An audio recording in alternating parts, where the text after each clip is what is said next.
Volvemos a hablar sobre algunos motes del fútbol y esta vez les traigo la segunda parte de explicando apodos del fútbol argentino. Tras ver que a la primera parte le dieron un apoyo decente, hablaremos sobre algunos motes que quedaron pendientes. Comenzamos con Vélez Sarsfield, un club con rica historia y tradición en el fútbol argentino. Es conocido por el apodo de Fortín y este equipo fue fundado un 1 de enero de 1910 en la por entonces estación Vélez Sarsfield, hoy llamada Floresta del Tren Sarmiento. El club de Liniers es uno de los más emblemáticos y representativos del país. Su apodo se ha convertido en una parte integral de la identidad del club y ha sido utilizado durante décadas para referirse al equipo y a su estadio. Pero, ¿por qué le dicen así? El apodo Fortín tiene su origen en la década de 1930. Según cuenta la historia, el estadio de Vélez era considerado uno de los campos de fútbol mejor custodiados. El equipo contaba con una defensa sólida y un sistema táctico estructurado. Esto dificultaba que los rivales pudieran marcar goles. El reconocido diario El Gráfico fue uno de los primeros en hacer referencia al campo de Vélez con el apodo de Fortín. En una de sus publicaciones se mencionó, entre comillas: debemos reconocer que uno de los últimos aciertos en materia de definición es haber bautizado a Vélez Sarsfield con el nombre de Fortín. Pocas canchas son tan bien custodiadas como esa por los hombres que tienen a su cargo la defensa. En consecuencia, a Vélez le dicen Fortín por su anterior estadio, ubicado en Villa Luro, donde se jugó el primer partido nocturno en 1928 y que tenía en una de sus tribunas una arquitectura similar a la de un fuerte. Pasamos a hablar de un equipo que simpatiza un poco en Argentina. Hablamos de Estudiantes de La Plata, un equipo muy representativo y conocido por sus actuaciones a nivel nacional e internacional. Pero en este video hablaremos de su famoso apodo, el pincha o pincharrata, que para mí es uno de los motes más piolas que tienen en Argentina. Y el origen de este apodo es más o menos así. En el caso de Estudiantes de La Plata, su apodo más conocido es el pincha, que es una abreviatura de pincharrata, y el mismo, a pesar de varias leyendas, tiene su explicación por Felipe Montedónica, un hincha del elenco platense que se denominó como el primer pincharrata y se lo pasó al resto de los fanáticos. Montedónica trabajaba en un mercado de la ciudad y como allí había muchas ratas, él y su hermano las corrían con un pinche, por lo que se denominó pincharrata, y al ir seguida a la cancha de Estudiantes, esa denominación se fue trasladada a los demás simpatizantes.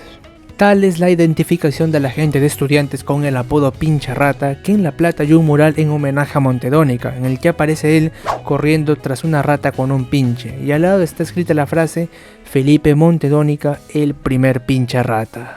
Otra de las versiones sobre el apodo es que justamente muchos de sus simpatizantes eran justamente estudiantes, pero de la Facultad de Medicina, en donde allí se decía que experimentaban con ratas, por lo que se apodó a los alumnos como pincharratas. Además de ese mote, el equipo platense también es conocido como el León, y ese apodo se debe aquí en la década de los 70, cuando ganaron 3 Copas Libertadores y una Copa Intercontinental. Sus hinchas se denominaron como Leones, ya que como su clásico rival era Gimnasia de La Plata, conocido como el Lobo por estar en el bosque, ellos tenían que ser los reyes de la selva. Después tenemos al humilde Defensa y Justicia y su característico apodo, el Halcón de Varela o simplemente el Halcón. Y la historia detrás de este mote es más o menos así. Pese a que el club fue creado en el año 1935, recién adquirió su apodo 50 años más tarde. El responsable de que se les conozca de esta manera es Ricardo Pérez, quien asumió la presidencia en 1985 y también era el mandamás de la compañía de transportes El Halcón, que opera la línea de colectivo 148, una de las más populares de Florencio Varela. La institución adoptó los colores de la empresa, dejando de lado el azul y blanco para pasar al amarillo y verde.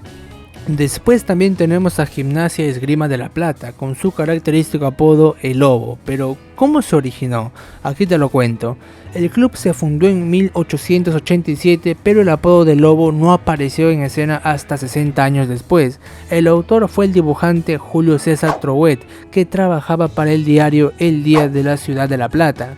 Resulta que hasta 1953 el dibujo de un carnicero identificaba el club, pero el propio Trouet le parecía que le faltaba algo y se puso a crear uno nuevo.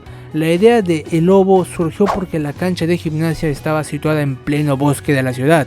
Además, el equipo era reconocido por su astucia y rapidez al igual que el animal.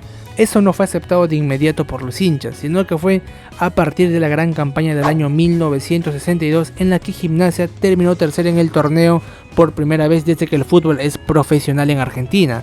El apodo y el club hicieron prácticamente sinónimos para los simpatizantes del fútbol, dando origen al Lobo de la Plata. Y cerramos este video haciendo mención a Lanús y su apodo de El Granate.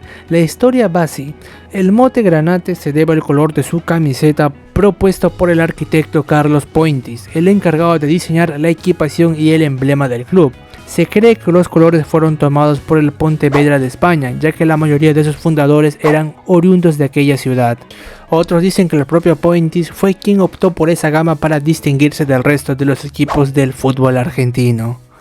Y eso fue todo por hoy. No olviden dejar su like, suscribirse y comentar si es que les gustó el video. Y conmigo será hasta la próxima. Gracias por ver y chao.